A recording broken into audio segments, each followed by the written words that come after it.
12 जून 1974 जब पटना यूनिवर्सिटी के आरएसएस कार्यकर्ता अश्विनी चौबे को गिरफ्तार किया गया। अश्विनी चौबे जेपी आंदोलन के केवल सक्रिय कार्यकर्ता ही नहीं थे, बल्कि उन्होंने चीनी मिलों के घोटाले से जुड़े कांग्रेसी सरकार के दस्तावेज प्रेस को लीक किए थे। इस कारण अगले करीब 3 साल तक चौबे को फुलवारी शरीफ जेल, आरा जेल, बक्सर जेल में कैद रखा गया। इन जेलों में अश्विनी चौबे को इतना बुरी तरह पीटा गया कि वो करीब 11 महीने तक पटना मेडिकल कॉलेज में भर्ती रहे। उनकी दोनों किडनी में खराबी आ गई। गर्म तवे पर लेटाकर की गई पिटाई के निशान से सारा शरीर गंभीर रूप से जल गया। लेकिन ये अकेली अश्विनी चौबे की कहानी नहीं थी। ये आपातकाल में कांग्रेसी अत्याचारों की अनगिनत कहानियों में से मात्र एक कहानी थी। इमरजेंसी इंदिरा सरकार का थोपा हुआ वो काला दौर था जब सच्चाई बताने वाली प्रेस का गला घोंटा गया, संविधान की रक्षा करने वाली न्यायपालिका के हाथ काट दिए गए, महंगाई के खिलाफ आवाज उठाने वाले छात्रों की आवाज कुचल दी गई, कुशासन का विरोध करने वाले समूचे विपक्ष को जेल में ठूंस दिया गया। और ये सब सिर्फ इसलिए चलता रहा ताकि इंदिरा गांधी के हाथ से सत्ता न जाए। इमरजेंसी के दौर में भारत की जेलों में होने वाली यातनाएं अंग्रेजी राज के काला पानी की याद दिला रही थी। इंदिरा गांधी का सबसे ज्यादा गुस्सा छात्रों पर फूटा, क्योंकि छात्रों के नवनिर्माण आंदोलन की वजह से ही गुजरात के कांग्रेसी सीएम चिमन भाई को इस्तीफा देना पड़ा था। वहीं बिहार छात्र संघर्ष समिति भी इंदिरा गांधी के लिए सरदर्द बनी हुई थी। इसीलिए आपातकाल के दौरान इंदिरा सरकार ने सबसे भीषण दमन छात्रों का ही किया। छात्र संगठनों को प्रतिबंधित करके छात्र नेताओं को जेल में ठूंस दिया गया, जहाँ उन्हें पुलिस या ज्यादतियों का शिकार होना पड़ा। तब के दिल्ली छात्र संघ अध्यक्ष और एबीवीपी के नेता 22 साल के अरुण जेटली जी को भी 19 महीनों तक तिहाड़ जेल में रखा गया, जहां उन्हें खाने के लिए मक्खियां तैरती पानीदार दाल और अधपकी रोटियां दी जाती थी।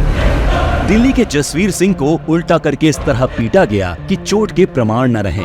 रेलवे ट्रेड यूनियन नेता जॉर्ज फर्नांडिस के भाई लॉरेंस फर्नांडिस को इतना पीटा गया कि वो सालों तक सीधा खड़ा नहीं हो पाए। इस दौरान किश्तया गौड़ और भूमया तक को फांसी दे दी गई। मीसा और डीआईआर कानून बनाकर लाखों लोगों को जेल में डाला गया, जहां बर्फ की सिल्लियों पर लेटाकर सत्याग्रहियों को पीटा जाता था। उनकी उंगलियों पर कुर्सी रखकर उस पर बैठा जाता था। बेहोश होने तक चाबुक से घंटों पीटा जाता। कई दिनों तक भूखा प्यासा तड़पाया जाता और इस दमन के खिलाफ कहीं आवाज नहीं उठाई जा सकती थी। सिर्फ आम जनता ही नहीं, विपक्ष के बड़े नेताओं को भी इस सरकारी दमन का शिकार होना पड़ा। 25 जून 1975 को जयप्रकाश नारायण ने दिल्ली के रामलीला मैदान में करीब 1 लाख लोगों की जनसभा को संबोधित किया, जहां उन्होंने कांग्रेसी सरकार को चुनौती देते हुए सिंहासन खाली करो कि जनता आती है नारा लगाया। इस सभा से इंदिरा गांधी इतनी घबरा गईं कि तुरंत जेपी समेत सभी प्रमुख विपक्षी नेताओं को गिरफ्तार करने का आदेश देते हुए उसी रात देश पर आपातकाल थोप दिया गया।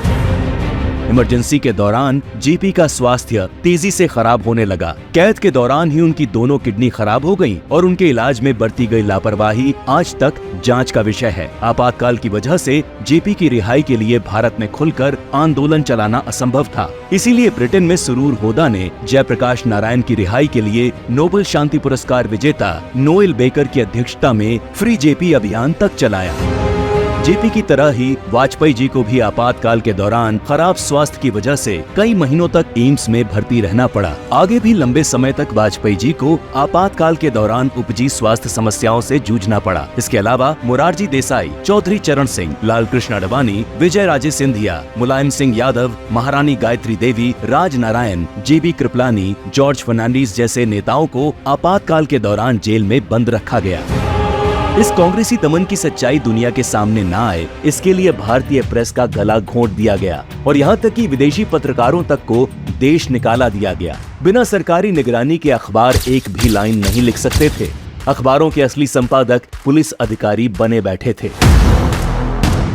आपातकाल के 19 महीनों में 327 पत्रकारों को जेल, 3801 अखबार जब्त, 290 के सरकारी विज्ञापन बंद, करीब 60 लाख लोगों की नसबंदी, करीब 5 से 7 लाख लोग हुए बेघर। आज चाहे कांग्रेस अपने इस कलंकित तानाशाही इतिहास को छुपाकर कितना भी लोकतांत्रिक फ्री स्पीच की बात करे, लेकिन भारत की 140 करोड़ की जनता इस कांग्रेसी दमन को न भूलेगी न माफ करेगी।